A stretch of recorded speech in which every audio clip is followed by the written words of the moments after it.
Address بتایا، جو پتہ بتایا، وہ یہ تھا کہ وہ میرا بندہ جو ہے خاص وہ کہاں ملے گا؟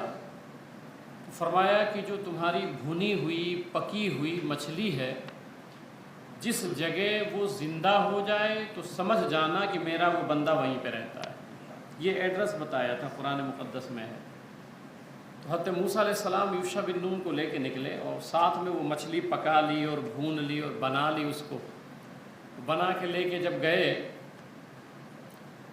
تو ایک جگہ جو ہے جب رکے حضرت موسیٰ علیہ السلام آرام فرمانے کے لیے، تو وہ جو مچھلی بھنی ہوئی تھی، پکی ہوئی تھی، مری ہوئی تھی، وہ زندہ ہوئی اور اس نے چھلانگ لگا دیا دریا میں۔ جب دریا میں چھلانگ لگایا تو راستہ بن گیا، مگر یوشع بن نون جو ہے وہ بھول گئے بتانا۔ موسیٰ علیہ السلام اٹھے اور پھر آگے بڑھ گئے۔ جب کھانے کا ٹائم ہوا، وقت ہوا، تو حضرت موسیٰ علیہ السلام نے کہا کہ لاؤ کھانا کھایا جائے۔ تو یوشع بن نون نے کہا کہ وہ ایک مسئلہ تھا جو میں بھول گیا بتانے کے لیے، کہ وہاں پہ وہ جو مچھلی تھی جو بنا کے لائے تھے کھانے کے لیے ہم لوگ، وہ زندہ ہوئی اور چلی گئی۔ حضرت موسیٰ علیہ السلام نے کہا وہی تو اپنی منزل تھی۔ یہ قرآن شریف میں سمجھا رہا ہوں ابھی فی الحال، وہی ہماری منزل تھی، چلو واپس چلتے ہیں۔ اور جب آئے تو پھر وہ حضرت یوشع بن نون نے بتایا یہی وہ جگہ ہے، تو پھر وہ دریا میں راستہ بنا ہوا تھا۔ اب سوال جو ہے وہ یہ ہے کہ یہ مچھلی زندہ کیسے ہو گئی؟ بھئی آپ مچھلی لیتے ہیں، گھر میں دیکھتے ہیں، بھونتے ہیں، اس کو پکا لیتے ہیں، تو مچھلی زندہ ہوتی ہے؟ وہ ہو سکتی ہے وہ۔ اب یہ مسئلہ سمجھیں ہم اور آپ کہ یہ مچھلی زندہ کیسے ہو گئی اور وہیں کیوں زندہ ہوئی؟ اب اس میں کتب تفاسیر آپ پڑھیں تو تفسیر میں آپ کو ملے گا کہ وہ جو اللہ کے نیک بندے حضرت خضر علیہ السلام جس جگہ پہ رہتے تھے، تو وہ جو سمندر تھا اسی میں حضرت خضر علیہ السلام وضو بناتے تھے، اسی میں غسل کرتے تھے، ٹھیک ہے، اسی میں پانی اسی کا استعمال فرماتے تھے۔ وہ پانی جس میں آپ غسل فرماتے تھے، وضو بناتے تھے، وہ چند قطرات اس جو بھنی ہوئی مچھلی تھی اس پر پڑ گئے تھے، اور جب وہ چند قطرات پانیوں کے پڑے تو یہ مچھلی زندہ ہو گئی۔ اب اس سے ایک سبق ملا کہ اللہ والے جہاں رہتے ہوں تو ان کی مجلسوں میں ہمیں جانا چاہیے، ان کی صحبتوں میں ہمیں بیٹھنا چاہیے، کیونکہ ہمارے دل یہ مردہ ہیں، ہمارے دل مردہ ہو چکے ہیں۔ اب ان کو زندہ کرنا ہے تو کہاں جائیں؟ اہل اللہ کی صحبت میں، اللہ والوں کی صحبت میں۔ میں ایک 3 باتیں یہاں عرض کرتا ہوں، اس کے شکار بہت لوگ ہیں، ماحول ایسا چل رہا ہے کہ 3 چیزیں دل کو مردہ کرتی ہیں، یاد رکھیے 3 چیزیں دل کو مردہ کر دیتی ہیں۔ پہلی چیز جو ہے تخفیف المعد من الطعام، زیادہ کھانا دل کو مردہ کر دیتا ہے۔ ہم لوگ کھانے پہ بہت محنت کرتے ہیں۔ میرے آقا صلی اللہ علیہ وسلم کو آپ پڑھیں کہ پوری زندگی آپ نے پیٹ بھر کے شکم سیر ہو کے کبھی کھانا نہیں کھایا، کبھی نہیں کھایا۔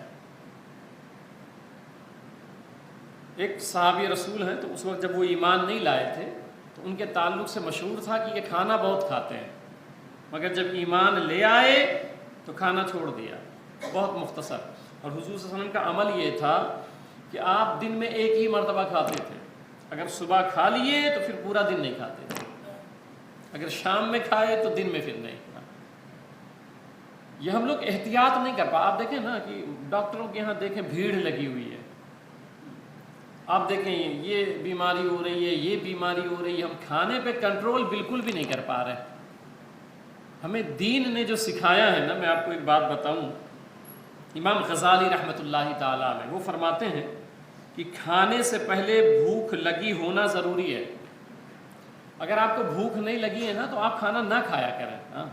بھوک نہیں لگی ہے تب بھی 2-4-10 لقمے آپ مار دیتے ہیں، اس سے بیماریاں پھیلتی ہیں، بلڈ پریشر ہائی ہوگا، پھر وہ ہارٹ کے امراض اور دیگر چیزیں جو ہے وہ یہ زیادہ کھانے کی بنیاد پہ مسئلے ہو رہے ہیں۔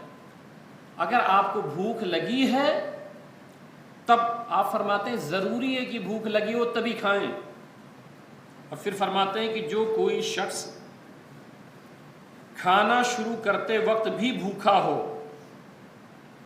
اور ابھی بھوک باقی ہو اور ہاتھ کھینچ لے، کھانا کھانے سے پہلے بھوک لگی تھی اور کھانا کھا رہا تھا تب بھی بھوکا تھا اور ابھی شکم سیر نہیں ہوا تھا، پورا پیٹ نہیں بھرا تھا، حضرت یحییٰ علیہ السلام ان کے سامنے شیطان آیا، ابلیس آیا۔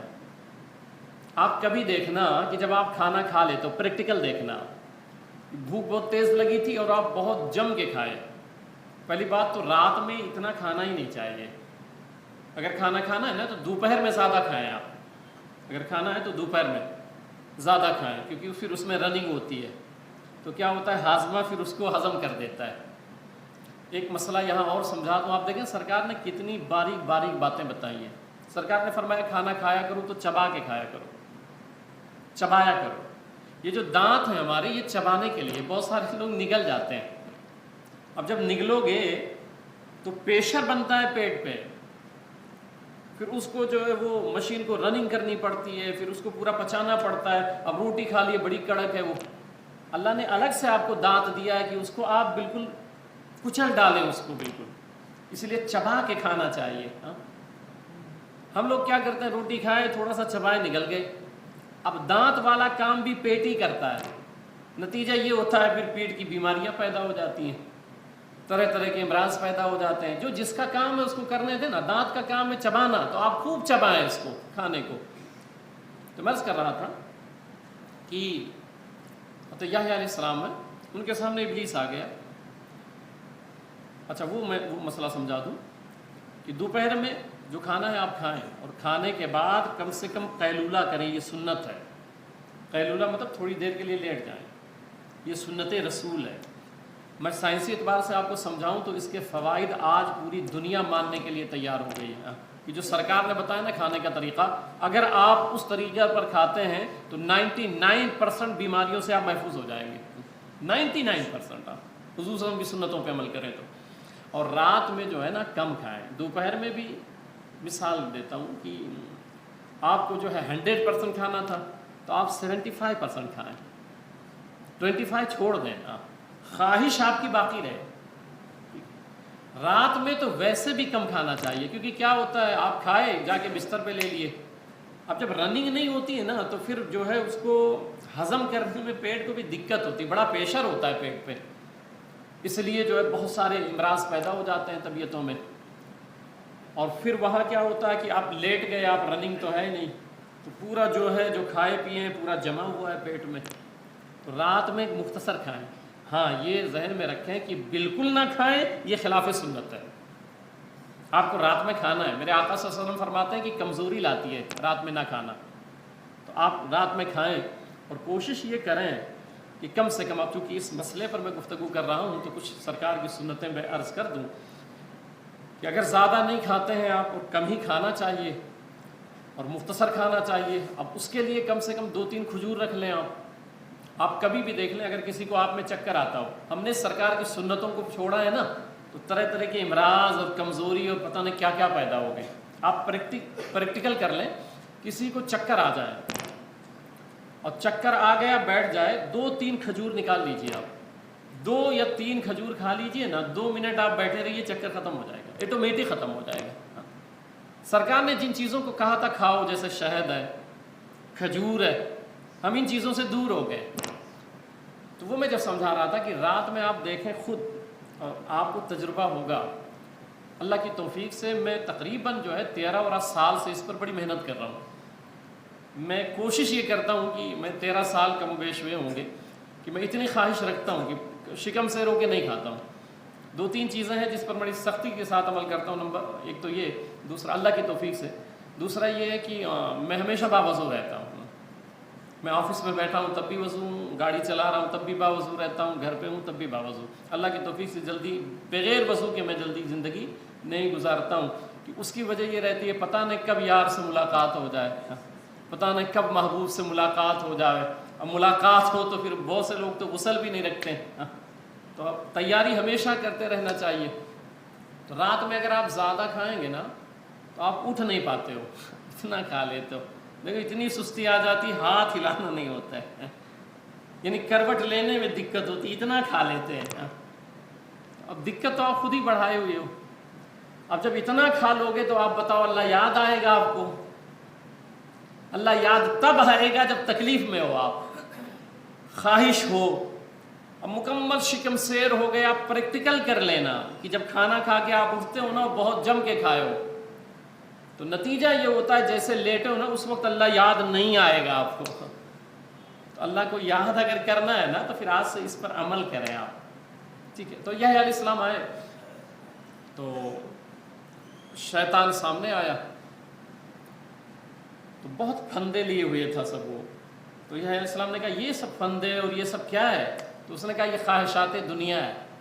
تو یحییٰ علیہ السلام نے کہا کبھی مجھ پر بھی تو نے آزمایا ہے، کبھی میرے ساتھ بھی تو نے کیا ہے تو بتا دے آج۔ تو اس نے کہا ہاں ایک مرتبہ کیا تھا۔ بولے کیا ہوا تھا؟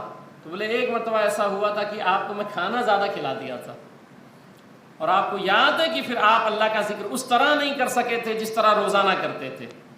تو آپ نے فرمایا اچھا ہوا تو نے بتا دیا، اب آج کے بعد تو میں کھاؤں گا ہی نہیں۔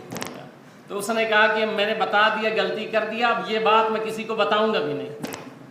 تو یہ ابلیس ہے۔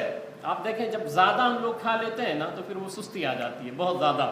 امام غزالی رحمۃ اللہ تعالیٰ علیہ فرماتے ہیں کہ بہت شدت کی بھوک ہو، اور پھر میں پھر سمجھا رہا ہوں، اب یہ سرکار کی ایک ایک پوائنٹ اگر آپ سرکار کو پڑھیں نا، آپ دیکھیں اگر آپ کو خواہش نہیں ہے نا تو کھانے کا مزہ ملتا ہی نہیں ہے، لذت ہی نہیں رہتی۔ ابھی آپ دیکھیں نا خواہش کسے کہتے ہیں؟ افطاری کے ٹائم دیکھیں ایک پپیہ لیں گے نا لذت ہی لذت ہے۔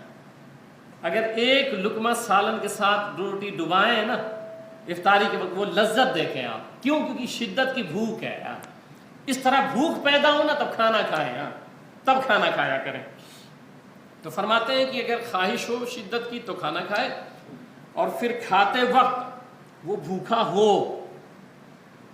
اور ابھی بھوک باقی تھی، پورا شکم سیر نہیں ہوا تھا جب تک ہاتھ کھینچ لے، مطلب اب رک جائے، اب نہ کھائے، ابھی خواہش باقی ہو فوراً ہاتھ کھینچ لے۔ امام غزالی فرماتے ہیں پھر کیا ہوگا؟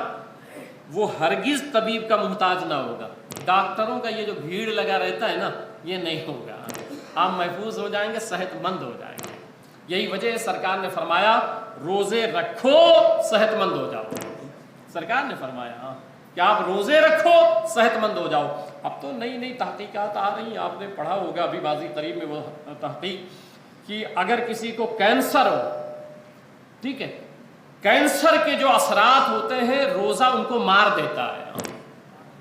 بھوکے سے بھوک آپ کو اندر ہے نا تو وہ پھر مار دیتا ہے ان جراثیموں کو جو کینسر پیدا کرتے ہیں۔ تو عرض یہ کرنا ہے کہ پھر اس طرح آپ اپنی زندگی گزاریں اور صحت مند۔ یہ صحت اللہ کی بہت بڑی نعمت ہے۔ یہ جو بوڑھے لوگ ہیں نا ہمارے مطلب ہمارے والد کی عمر کے، آپ ان سے پوچھیں نا رکوع میں جاتے ہیں تو کیا حالت ہوتی ہے، مگر چونکہ ان کو بھی اپنے مولا سے پیار ہے تو کچھ بھی ہو کچھ بھی ہو تو مگر اٹھتے ہیں تو کمر میں درد، گھٹنے میں درد۔ اور ابھی آپ لوگ جوان ہو، اور میرے آقا صلی اللہ علیہ وسلم، اب دو روایت اس پر میں پڑھ دیتا ہوں کہ جوانی کی عبادت اللہ کو بہت پسند ہے۔ اب یہ جو بوڑھے بیٹھے ہوئے ہیں یہ جائیں گے کہاں پہ؟ گھر کا حال یہ ہے کہ بہو نے قبضہ کر لیا ہے، بہو آ گئی ہے تو اندر تو خود ہی نہیں جا سکتے، اب باہر کرسی لگا کے بیٹھے ہوئے ہیں تو بھائی چلو۔ اصل جو ہے اس وقت خواہشات میں آپ گھرے ہو، نوجوان طبقہ رنگین دنیا اپنی طرف کھینچتی ہے، ایسے ماحول میں اگر مولا کی طرف آپ آتے ہو نا تو اللہ خوش ہو جاتا ہے۔ آپ دیکھیں یہاں ہمارے یہاں جو اعتکاف بیٹھے ہیں نا وہ دو نوجوان ہیں۔ اعتکاف ایسا ہوتا ہے، میرے آقا صلی اللہ علیہ وسلم فرماتے ہیں کہ یہ جو آخری عشرہ ہوتا ہے تو اگر کوئی معتکف ہوتا ہے تو اعتکاف کرنے والے کو اللہ تعالیٰ 2 حج اور 2 عمرہ مقبول کا ثواب عطا فرماتا ہے۔ اور ایک بچہ اور بڑھ گیا، کل سے آیا۔ اب یہ جو لوگ ہیں نا یہ 10 دن تک اپنے مولا کے در پہ بیٹھے رہیں گے۔ اعتکاف کا مطلب کیا ہے کہ اپنے گھر بار کو چھوڑ کر کے، دنیا کو چھوڑ کر کے مولا کے در پہ بیٹھ جانا۔ اب اگر آپ کے دروازے پہ کوئی 10 دن بیٹھا رہے اور ایک ہی سوال کرے کہ مولا تو راضی ہو جا، آپ کے دروازے پہ بیٹھ گیا صاحب یہ کام میرا ہے، اور باہر بیٹھا ہوا دروازہ کھول لے دیکھ بیٹھا ہے، پھر شام میں کھولے بیٹھا ہے، پھر صبح ہوئی بھئی اب تو چلا گیا ہوگا، کھولے تو بیٹھا ہے، پھر بولے ارے ابھی نہیں گیا، کام سے آئے دیکھے بیٹھا ہے، رات ہوئی دروازہ بند کر لیے، صبح کھولے پھر بیٹھا ہے۔ اب آپ کیا کریں یار، چھوڑو نا اس کو، دے دو، جانے دو، کب سے بیٹھا ہوا ہے۔ یہ تو ہمیں اور آپ کو ترس آ جائے گا، اور یہ بچے تو اپنے مولا کے دروازے پہ آ کے بیٹھ گئے ہیں، جو رب العالمین ہے، جو 70 ماؤں سے زیادہ پیار کرتا ہے۔ تو میں وہ عرض کر رہا تھا کہ حضور صلی اللہ علیہ وسلم فرماتے ہیں کہ ما من شیء احب الی اللہ من الشاب التائب۔ کل بھی ایسے بات دوسری طرف چلی گئی تھی، مگر پھر بھی سن لیں، یہ آپ کے کام کی باتیں ہیں۔ یعنی اللہ کریم کو توبہ کرنے والے نوجوان سے زیادہ پسندیدہ کوئی چیز نہیں ہے۔ اللہ تعالیٰ کو کوئی نوجوان توبہ کرے، اس بات سے پسندیدہ چیز اللہ کے نزدیک کوئی ہے ہی نہیں کہ کوئی نوجوان توبہ کرے۔ اور ایک موقع پہ تو میرے آقا فرماتے ہیں، ہر کوئی چاہتا ہے کہ میں اللہ کا محبوب ہو جاؤں، ٹھیک ہے، میرے سرکار کیا فرماتے ہیں، یعنی جوانی میں توبہ کرنے والا شخص، گناہ ہوئے ہیں مگر آپ کے گناہ رب کے فضل سے بڑے تو ہیں نہیں، رب کے کرم سے بڑے تو ہیں نہیں، تو گناہ ہوئے ہیں، یہ فطرت انسان کی ہو جاتے ہیں، مگر ابھی تو وقت ہے نا، ماہ رمضان چل رہا ہے، کہ اپنے مولا کی بارگاہ میں آ کے سچے دل سے توبہ کر لیں۔ اگر سچے دل سے کوئی نوجوان توبہ کرتا ہے تو اللہ تعالیٰ اس نوجوان کو اپنا محبوب بنا لیتا ہے، پھر بخشتا ہی نہیں ہے، بخش بھی دیتا ہے اور اپنا محبوب بنا لیتا ہے۔ تو اللہ کا اگر محبوب بننا ہے تو نوجوانی کے عالم میں توبہ کیا کرے، توبہ کیا کرے۔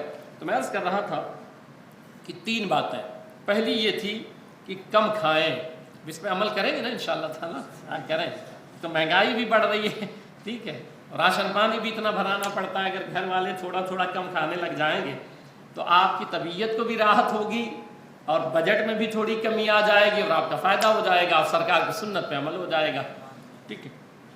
دوسری چیز جو دل کو مردہ کر دیتی ہے، یہ پہلی چیز تھی زیادہ کھانا، ٹھیک ہے۔ دوسری چیز ہے کہ اہل غفلت کی مجلس، بہت سارے نوجوان آپ دیکھو گے کہ آپ کتنی بھی تقریر کر دو اور کچھ بھی آپ سمجھا دو، یہاں نہیں اترتا ہے، سنیں گے ساری باتیں، سمجھیں گے، پھر ویسے ہی گالی دے رہے تھے، آپ سمجھائیں نہیں گالی نہیں دینا چاہیے، سمجھائیں نہیں دینا چاہیے، پہنچے پھر شروع، غیبت کر رہے تھے باہر، آپ سمجھائیں نہیں گناہ ہے، نہیں کرنا چاہیے، پھر جیسے باہر نکلے پھر شروع۔ اب اہل غفلت کون ہے؟ اہل غفلت وہ لوگ ہیں جو بیٹھ کر کے کسی کی بھی برائی شروع کر دیں، یہ اہل غفلت لوگ ہیں۔ آپ گئے دیکھو اتنا، ابھی مثال کے طور پہ درس میں آپ بیٹھے ہو، یہ درس جس میں ہو رہا ہے درس، تو اس کو ہلکے میں نہ لیں، یاد رکھیں اللہ کے رسول صلی اللہ علیہ وسلم فرماتے ہیں کہ 1 ساتھ کا علم دین سیکھنا، علم دین 1 ساتھ کے لیے سیکھنا 60 سال کی نفلی عبادت سے بہتر ہے۔ کوئی شخص نفلی عبادت کرتا رہے 60 سال تک، یہ جو آپ بیٹھ جاتے ہو یہ اس سے بہتر ہے، اس سے زیادہ ثواب ہے۔ تو اب ایسی مجلس میں آپ بیٹھتے ہو اور نیکیاں کما رہے ہیں، بھی ہم لوگ یہ سب نیکی کی مجلس ہے نا، نیکی کما رہے ہیں، باہر نکلے بھی بیٹھے 2-4 دوست آ گئے، یار اس کی بات تو ایسی ہے، یار اس کو ایسا کر دیں گے، یہ جو جمع کیے تھے نا ختم ہو گیا، برباد ہو گیا سب۔ وہاں بیٹھے، ابھی یہاں نیکی کیے، نماز پڑھے، قرآن کی تلاوت کیے، درود پاک پڑھے، اور پھر باہر نکلے 2-3 بیٹھے اور شروع ہو گئے کسی کے بارے میں۔ اب جیسے شروع ہوئے نا تو جتنی پونجی آپ نے جمع کر کے رکھی تھی، پوری رات جاگ کے اللہ کی عبادت کر کے ایک لمحے میں سب برباد کر دیا آپ نے۔ تو یہ اہل غفلت کی مجلس ہے کہ جہاں دیکھو کہ برائی کرتا ہے یہ بندہ، یہ بندہ چنگل خور ہے، چنگلی کرتا ہے، تعلق سب سے رکھے، تعلق سب سے رکھے، مگر دوستی ایسے لوگوں سے نہ کریں۔ تعلق بھائی ایک سماج میں رہتے ہیں تو تعلق سب سے بنانا رہے گا، کہ بھئی ایک آفس میں ہم جاب کرتے ہیں تو کئی طرح کے لوگ ہیں، تو بھئی تعلق تو سب سے رکھیں، مگر دوستی نہ کریں۔ دوستی کیسے؟ جاب کر کے آپ آئے ہیں گھر پہ، تو اب وہ جو ٹائم ملا ہے آپ کو 1 گھنٹہ 2 گھنٹہ، تو نیچے آئے آپ، اب نیچے آئے تو یہ دیکھو کہ اگر اس کے پاس بیٹھوں گا تو جو میں کمایا ہوں وہ لٹ جائے گا، یا بیٹھوں گا تو مجھے آخرت کی یاد آ جائے گی۔ اب میں اس پر ایک حدیث سنا دیتا ہوں آپ کو. میرے آقا صلی اللہ علیہ وسلم سے صحابہ نے پوچھا ایو جلسائنا خیر، یا رسول اللہ سب سے اچھی مجلس کون سی ہے؟ اب یہ صرف میں بتا رہا ہوں نا کہ میں تقریر نہیں کر رہا ہوں، آپ کو سمجھا رہا ہوں کہ پریکٹیکل اپنی لائف میں اتاریں ان باتوں کو. آپ دیکھیں کہ ایسے دوستوں کی مجلس میں آپ بیٹھتے ہیں، خواہ مخواہ ٹینشن لے کے اٹھتے ہیں آپ، پھر گھر پہ جاتے ہیں یار نہیں بولا ہوتا تو اچھا ہوتا، یار اس نے ایسا کہہ دیا، خواہ مخواہ. ایک تو گھر پہ محنت کرتے ہو، کماتے ہو، بیٹھے بیٹھائے ٹینشن لے جا کے. اب وہ بچہ آ رہا ہے، ابو چپ رہو بھائی مجھے ٹینشن ہے، بے مطلب ٹینشن. یقین مانے میں اپنی بات کرتا ہوں، روزے سے ہوں کہ میں کبھی یہ سب سوچتا نہیں ہوں کون کیا بولا کون کیا نہیں بولا. میرے پاس آؤ گے میں سمجھا کے واپس بھیج دوں، نہیں چھوڑو جانے دو، اللہ بہت بڑا ہے، یہ سب نہیں کر رہا. اتنا وقت کسی کے پاس ہے؟ میں تو سمجھتا ہوں جتنا سوچے بیٹھے ہو آپ لوگ نا، تو کم سے کم 1000 سال کی عمر ہونی چاہیے.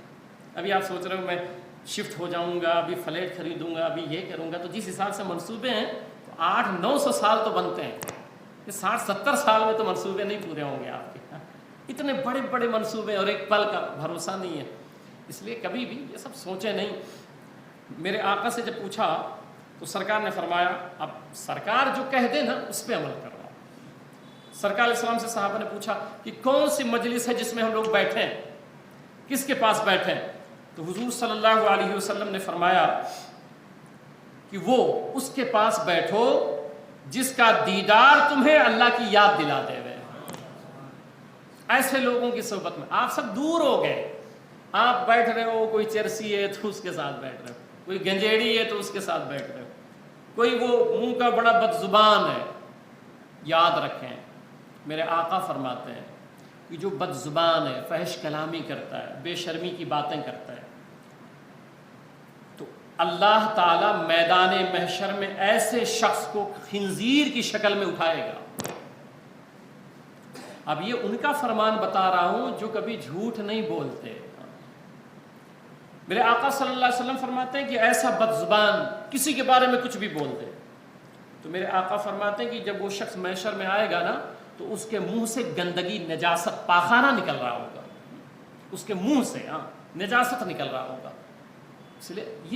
اس لیے سرکار نے سمجھا دیا کہ آخرت میں تمہیں رسوائی نہ اٹھانا پڑے، شرمندہ نہ ہونا پڑے، ابھی سے تیاری کر لو. چلو ابھی تک کیسے بھی تھے مگر آج تو سن رہے ہو، کوشش تو کر سکتے ہو کہ مولا ہاں غلطی ہو گئی، آج سے ہم چپ رہیں گے، نہیں بولیں گے. تو اس شخص کی مجلس میں بیٹھو کہ اس کو دیکھو تو اللہ یاد آ جائے.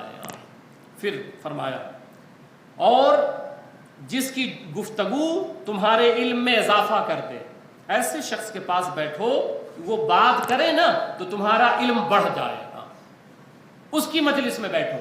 اور پھر فرمایا وَذَكَّرَهُمْ بِالْآخِرَةِ عَمَلَهُ، اور جس کا عمل دیکھو تو آخرت یاد آ جائے. یہ 3 صفتیں بتائی ہیں سرکار نے کہ جس کو دیکھو تو اللہ یاد آ جائے، اور اگر اس کی مجلس میں بیٹھو تو علم میں اضافہ ہو جائے، اس کا عمل دیکھو تو آخرت یاد آ جائے. یہ 3 باتیں جس میں پائی جائیں، اب آپ ڈھونڈیے گا کہ یہ 3 باتیں کس میں ہیں. اگر مل جائیں گی تو اس کے پاس بیٹھنا. دوست نہ بناؤ. میں نے کہا نہیں آپ کے پاس وقت بہت مختصر ہے، 1 گھنٹہ 2 گھنٹہ کا رہتا ہے، جاب کر کے آتے ہو، تھکے رہتے ہو، کھانا کھائے باہر آئے بیٹھ گئے.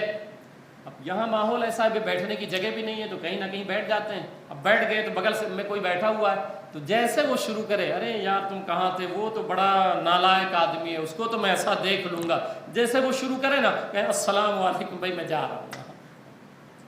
میں نے کل بتایا تھا نا کہ یہ جیب ہے، جیب اس کو ایسے نیچے سے پھاڑ دیں، آپ نیچے سے پھاڑ دیں اور پورا دن پیسہ جمع کرتے رہیں، اس میں ڈالتے رہیں، اور شام میں آئے گھر پہ اور کہیں کہ بھائی بہت پیسہ لایا ہوں، بیوی کو بولے بڑے پیسے لایا ہوں آج، دیکھو پورا جیب بھرا ہوا ہے.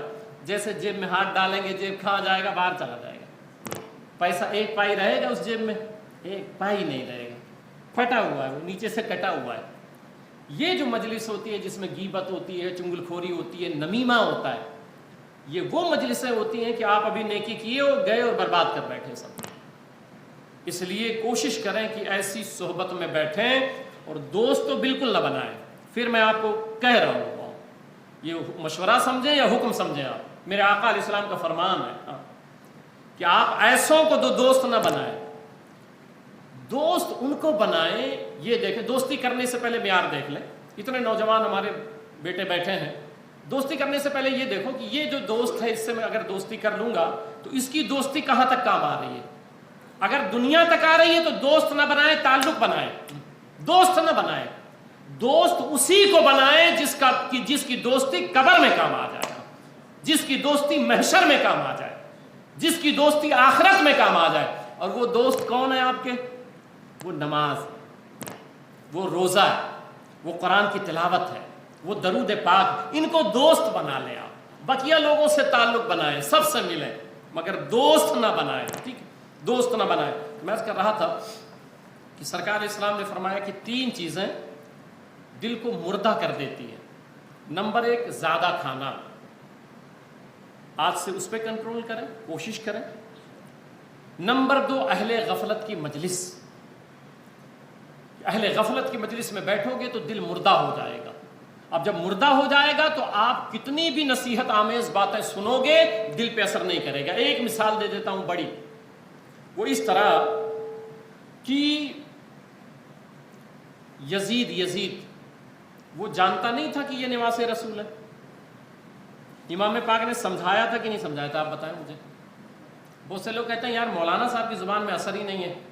فلاں علاقے میں گیا تھا، وہ مولانا صاحب اتنا بولتے ہیں مگر زبان میں اثر ہی نہیں ہے. اگر زبان میں اثر نہیں ہے نعوذ باللہ، تو کیا یہ مانیں گے آپ کہ نعوذ باللہ امام پاک کی بھی زبان میں اثر نہیں تھا؟ استغفر اللہ.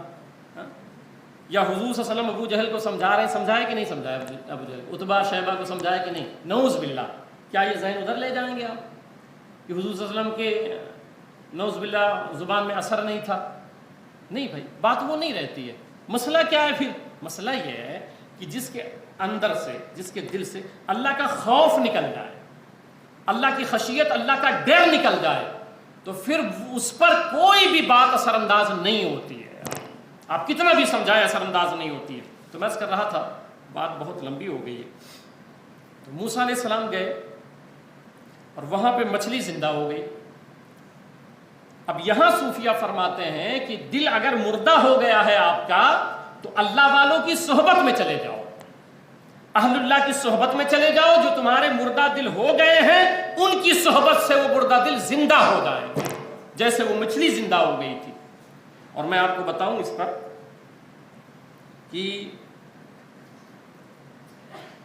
اس کو میں آج مکمل کر دیتا ہوں، نہیں تو پھر کل بڑھ جائے گا. تو گئے اور ساتھ میں ہو لیے. اب ایک سوال اس کا جواب سن لیں. میں نے کل سمجھایا تھا آپ کو کہ خضر علیہ السلام کے تعلق سے 2 طبقہ ہے، ایک ولی مانتا ہے، نبی مانتا ہے. جو ولی مانتے ہیں، ولی جو ہے اس کا کوئی عمل شرعاً ہمارے لیے حجت اور دلیل نہیں ہوتی ہے. شرعاً حجت اور دلیل نہیں ہوتی ہے. خیر ہوتا ہے، برکت ہوتا ہے، مگر اس کا عمل سنت نہیں بنتا ہے. سنت کس کا عمل بنتا ہے؟ نبی کا بنتا ہے، رسول کا بنتا ہے. ایک سوال تھا نا، خضر علیہ السلام ادھر آ جاتے. نہیں، اگر وہ ادھر آ جاتے تو اللہ والوں کی طرف جانا یہ سنت نہیں بنتا. تو موسیٰ علیہ السلام جا رہے ہیں خضر علیہ السلام کی طرف، اور یہ نبی بھی ہیں اور رسول بھی ہیں. تو اللہ اس لیے ان کو بھیج رہا ہے کہ اللہ والوں کی طرف سفر کرنا یہ رسول اللہ کی سنت ہے. بعض لوگ اس سے اعتراض کرتے ہیں نہیں جانا چاہیے. بھئی یہ دیکھیں موسیٰ علیہ السلام خود جا رہے ہیں، اور جب وہاں گئے پہلے تو انہوں نے کہا لن تستطیع معی صبرا، آپ صبر نہیں کر پائیں گے. بیٹے بس کافی، آپ صبر نہیں کر پائیں گے. تو کہا نہیں میں ساتھ میں چلوں گا. تو ساتھ میں جا رہے تھے تو ایک کشتی پہ سوار ہوئے. جب کشتی پہ سوار ہوئے تو کشتی بڑی خوبصورت تھی. نہیں وہ بندہ کشتی لایا تھا، یہ قرآن سمجھا رہا ہوں آپ کو. کشتی لایا تھا تو آپ نے اس میں سوراخ کر دیا. کس نے؟ خضر علیہ السلام نے کشتی کے اندر سوراخ کر دیا، سمندری میں، دریائی میں سوراخ کر دیا. اب موسیٰ علیہ السلام بڑے جلالی تھے، وہ بڑے جلالی تھے. یہی موسیٰ علیہ السلام ہے، ترمذی شریف میں روایت ہے، ملکن موت آئے، کہا کیا کرنے آئے؟ کہا روح نکالے، تھپڑ مار دیا.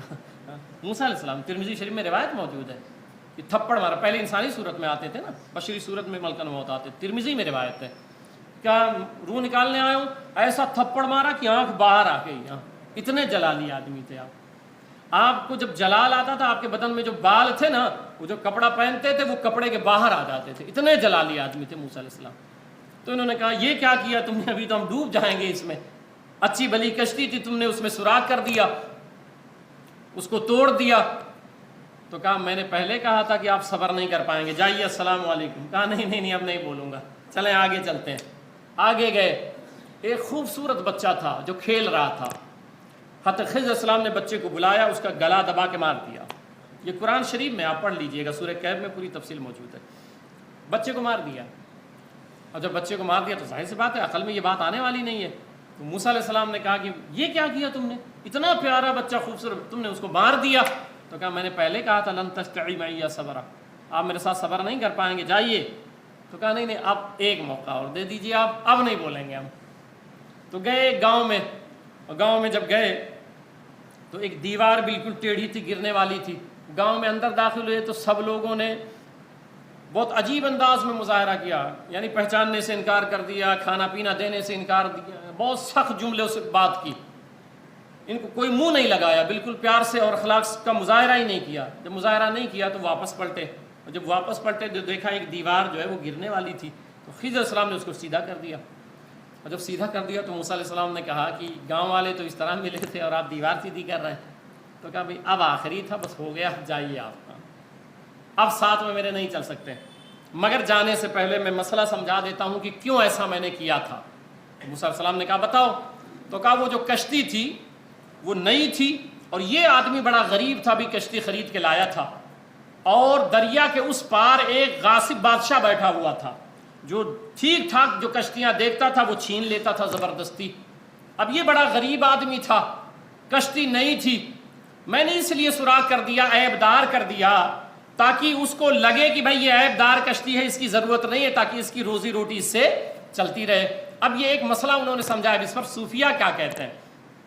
صوفیاء کرام فرماتے ہیں کہ بھئی دل ایک کشتی کی طرح ہے، دل ایک کشتی کی طرح ہے، اور وہ غاصب بادشاہ جو ہے یہ ابلیس ہے، یہ شیطان ہے۔ تو اب اگر یہ کشتی دل کبھی نہ ٹوٹے تو یہ غاصب ابلیس بادشاہ قبضہ کر لیتا ہے، زیادہ کھانے سے یہ بادشاہ قبضہ کر لیتا ہے، زیادہ سونے سے ابلیس قبضہ کر لیتا ہے۔ اس لیے اپنے دل کی کشتی کو توڑو۔ اب کیسے ٹوٹے گا؟ کم کھاؤ، کم بات کرو، کم سو، اس سے آپ کے دل کی کشتی ٹوٹ جائے گی۔ جب یہ ٹوٹ جائے گی تو غاصب بادشاہ آپ کا کچھ نہیں کر سکتا ہے۔ اور وہ جو بچے کو مار دیا تو بیان کرتے ہیں وہ بچے کو اس لیے مارا کہ اس کے پیشانی پر لکھا ہوا تھا کافر، کاف الف فا را، کافر، اور اس بچے کے دونوں ماں باپ جو ہیں وہ مومن تھے۔ اب یہ بچہ بڑا ہوتا تو اس کی محبت میں وہ دونوں جو مومن تھے وہ کافر ہو جاتے، تو میں نے اس لیے بچے کو مار دیا تاکہ وہ دونوں مومن رہیں۔ اچھا، اب اس پر اللہ تعالیٰ نے کیا کیا؟ میں نے کل یہ مسئلہ سمجھایا تھا دعا کے تعلق سے کہ دعا اللہ رد نہیں فرماتا۔ جو چیز مانگ رہے ہو نہیں دے رہا ہے تو سمجھ جاؤ کہ آپ کے حق میں وہ چیز ٹھیک، دوسری چیز دے دیتا ہے تو ہمارا دھیان ادھر جاتا نہیں ہے۔ تیسری بات یہ ہے کہ نہ دیتا ہے وہ چیز، نہ نعم البدل دیتا ہے تو میدان محشر میں عمل کی صورت میں دے گا، یہ وہ ہے۔ اللہ نے کیا کیا پھر؟ بظاہر جو ہے وہ بچے کو مار دیا حضرت خضر علیہ السلام نے۔ اللہ نے کیا کیا پھر؟ ان ماں باپ کو ایک بیٹی عطا فرمایا۔ جب ایک بیٹی عطا فرمایا، اس بیٹی کی نسل سے اللہ تعالیٰ نے 12 انبیاء کرام پیدا فرمایا۔ یہ نعم البدل ہوتا ہے جو ہمیں سمجھ نہیں آتا ہے، ہم اعتراض کر دیتے ہیں یار میرا نقصان ہو گیا، ایسا ہو گیا۔ اللہ بہتر جانتا ہے آپ لوگوں کے حق میں کیا ٹھیک ہے، اس لیے دعا مانگا کرو تو یہ نہ مانگا کرو یا اللہ یہ دے دے، دعا مانگا کرو تو یہ مانگا کرو یا اللہ تعالیٰ میرے حق میں جو تیرے نزدیک ٹھیک ہو، کیونکہ جو آپ دیکھ رہے ہو سکتا ہے آپ کے نزدیک بظاہر ٹھیک لگ رہا ہو۔ مثال کے طور پہ 4 ویلر خریدنا ہے مجھے، مل نہیں رہا ہے، یا اللہ 4 ویلر دے دے۔ اب اللہ جانتا ہے کہ ایکسیڈنٹ ہو جائے گا، آپ ابھی جاؤ گے فوراً ہو جائے گا۔ اب یہ تو آپ کو نہیں نظر آپ کو بس 4 ویلر نظر آ رہا ہے، اس لیے اللہ سے یہ دعا مانگا کریں کہ اللہ تیرے نزدیک میرے حق میں جو ٹھیک ہو وہ تو مجھے عطا فرما دے۔ اور پھر دیوار کیوں سیدھی کی تو بتانے لگے اس لیے کہ وہ 2 یتیم بچوں کا خزانہ دیوار کے نیچے تھا، دیوار گر جاتی خزانہ دکھ جاتا، گاؤں والے پورا لوٹ لیتے، اور وہ ابھی نابالغ ہے دونوں۔ میں نے دیوار اس لیے سیدھی کر دی کہ کم سے کم بچے بالغ ہو جائیں گے تو اپنا خزانہ خود ہی نکال لیں گے، ان کی زمین ہے۔ اب آخری جملہ میں عرض کر دیتا ہوں، قربان جائے، اب ابدیت سمجھا رہا ہوں۔ حضرت خضر علیہ السلام کہتے ہیں فَأَرَدْتُ أَنْ أَعِيبَهَا، کہتے ہیں کشتی کے بارے میں کہ میں نے ارادہ کیا کہ میں اس کو عیب دار کر دوں۔ کس نے کہا؟ خضر علیہ السلام نے، میں نے ارادہ کیا کہ میں اس کو عیب دار کر دیتا ہوں۔ اور جب بچے کی باری آئی تو کیا کہا؟ لفظ قرآن کے فَأَرَدْنَا أَن يُبْدِلَهُمَا رَبُّهُمَا خَيْرًا، ہم نے ارادہ کیا۔ جملے پہ غور کیجئے گا، پہلے والا کشتی والا میں نے ارادہ کیا، بچے والا مارنے والا مسئلہ آیا تو ہم نے ارادہ کیا۔ پھر جب وہ دیوار سیدھی کر دی تو کہا فَأَرَادَ رَبُّكَ، تیرے رب نے ارادہ کیا۔ اب تین جملے ہو گئے، اب تینوں میں فرق سمجھیں آپ، یہ ابدیت ہے۔ چونکہ کشتی عیب دار کر دینا نقص ہے، عیب ہے، ظاہر سی بات ہے، کشتی کو پھاڑ دینا یہ عیب ہے نا، نقص ہے۔ جو عیب اور نقص کی باری آئی تو کہا فَأَرَدْتُ، رب کی طرف نہیں، کہا میں نے ارادہ کیا۔ عیب کی نسبت اپنی طرف کی، اللہ کی طرف نہیں فرمایا۔ یہ ہے تصوف اور یہ ابدیت، کہ کبھی آپ کی کوئی غلطی ہو تو اللہ کی طرف نہ لے جائیں، اس کو اپنے نفس کی طرف لے جائیں کہ یہ میری اپنی غلطی ہے، میں عیب دار ہوں، مجھ سے یہ خطا ہوئی ہے، رب نے نہیں کروایا ہے۔ ٹھیک ہے، تو چونکہ وہ عیب تھا تو اپنی طرف کیا کہ میں نے ارادہ کیا۔ اب فَأَرَدْنَا، جب بچے کو مارا تو کہا ہم نے ارادہ کیا۔ اب ہم نے میں تو ایک نہیں رہے گا نا، دو رہیں گے کم سے کم، ہم نے۔ ٹھیک ہے، تو اب اس میں دو کیسے؟ یہاں بھی تو نقص ہے اور عیب ہے، بچے کو مار دینا یہ نقص ہے، عیب ہے۔ اب اس میں دو پہلو تھا، ایک تو یہ ہے کہ بچے کو مارا یہ عیب ہے، نقص ہے، اور جو بچی دیا اللہ تعالیٰ نے اس سے 12 نبی پیدا ہوئے، یہ خیر ہے۔ اب ایک ہی فعل میں دو فعل آ گئے، ایک خیر آیا اور ایک عیب اور شر آیا۔ کہا فَأَرَدْنَا، ہم نے ارادہ کیا، یعنی میں نے اور اللہ نے، تو بچے کو مارنے کی نسبت اپنی طرف کی اور بیٹی دینے کی نسبت اللہ کی طرف فرما دی۔ یہ ہے ابدیت۔